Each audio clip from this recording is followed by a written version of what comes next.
All right, let's jump right in. We're looking at a really fascinating and, honestly, a pivotal moment for Southeast Asia's tech scene. That third quarter of 2025, it was a huge inflection point, a time when the region's massive ambition in artificial intelligence came crashing head on into some very complex, very real world challenges. And the stakes here, well, they couldn't be higher. We're talking about a potential $1 trillion boost to Southeast Asia's economy by 2030. To put that in perspective, that's a massive 13% jump in the region's GDP, all powered by AI. It's a truly game-changing opportunity. But here's the thing, the story of how the region is trying to capture this prize, it isn't a simple straight line of progress. Not at all. What we really saw in Q3 2025 was a dynamic tug of war, a real struggle between some powerful competing forces all pulling in different directions. So here's how we're going to break this all down. First, we'll look at the region's overall AI moment. Then, the tension between unity versus national ambition. After that, the crazy whiplash we saw in investment capital.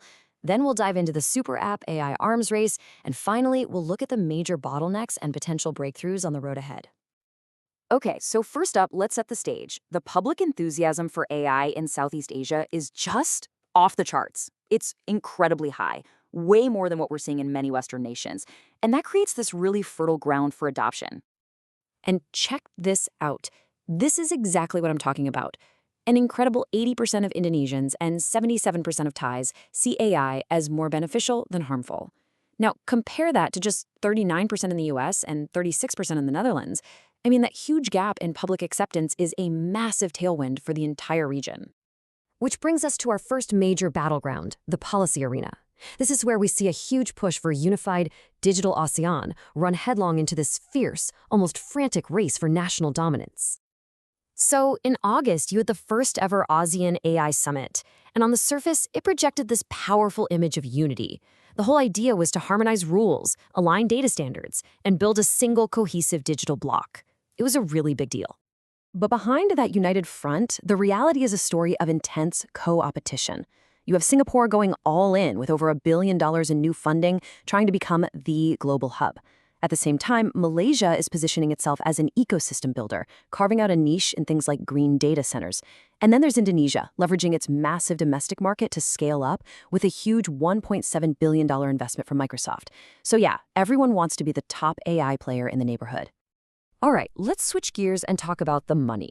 Because in Q3 2025, the investment climate went through a dramatic swing, a real whiplash from a funding heatwave to a sudden, chilling freeze. It was like a three-acts play. Act 1, June, a heat wave of funding, especially for mature companies.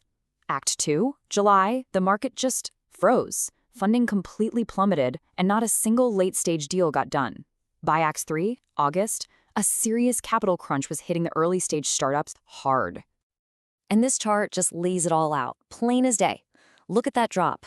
Venture funding fell a staggering 77% in a single month, from almost $300 million in June down to just $68 million in July. It was a complete market reversal. So what does this all mean? Well, this wasn't just a blip. It signals a fundamental shift in how investors are thinking. The whole era of growth at all costs, that's dead and buried.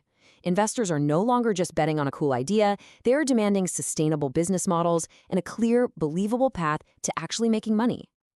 Okay, on to our next battleground. This is where the region's tech titans, the so-called super apps, are waging a full-on AI arms race. And what's so fascinating is that they're all taking very, very different strategic paths. It's created what you might call the super app AI trilemma. You've got GoTo, which is choosing to build its own AI from the ground up for Indonesia. Then there's C Group, which is choosing to partner with a global giant like OpenAI. And finally, you have Grab, choosing to specialize, focusing its AI firepower on its core business with things like autonomous vehicles. Three giants, three totally different bets. Each one is a high-stakes gamble on what the future of AI in the region is going to look like, and whoever wins could define this market for years to come. So, finally, let's look down the road.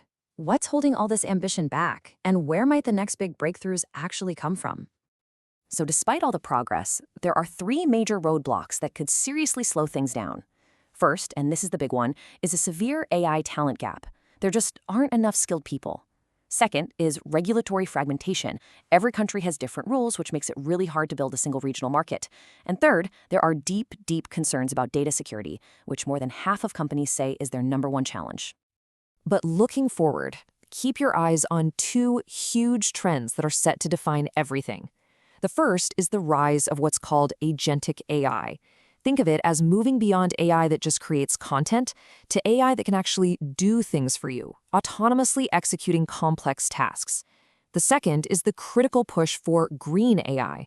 As more and more data centers are built, making them sustainable isn't just a nice to have, it's becoming a key competitive advantage.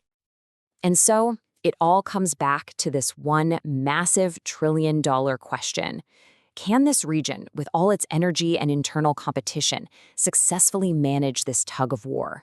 Can it forge all these competing ambitions into a true unified AI powerhouse? Or will its divisions ultimately slow it down in the global race? The next chapter is still unwritten,